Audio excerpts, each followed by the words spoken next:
ahoj, zdravím vás tady do.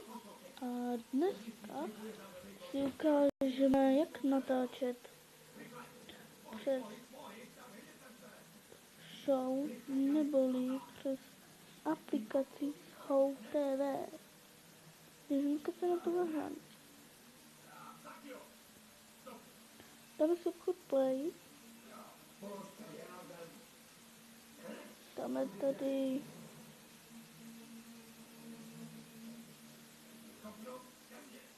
z strany. Dáte tohle úplně to první.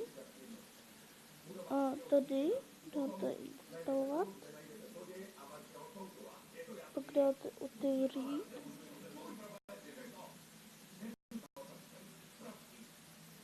A tady se můžou taky podívat, kdo teďka natáčí, tohle živě, všechno, no něco.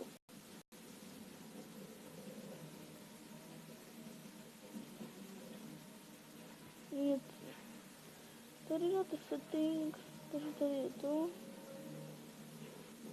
Tady jsou hry, co chcete hrát, neboli co natáčet, pak vám tam vyjde taková tabulka, tam je napsáno kamer. Vy tam dáte třeba, nevím, třeba Clash of Clans, Agario, Geometry Dash, FIFA 15 a tak dále. A tohle co. Teď tady je docela no. Dáte, teď ne. Tady settings.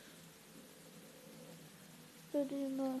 Pak vám vyjde taková tabulka, kde můžete přihlásit přes Hotbot, Twitter anebo přes Google. A to je jedno, přes co se přihlásíte. A pro toto video to je vše. Takže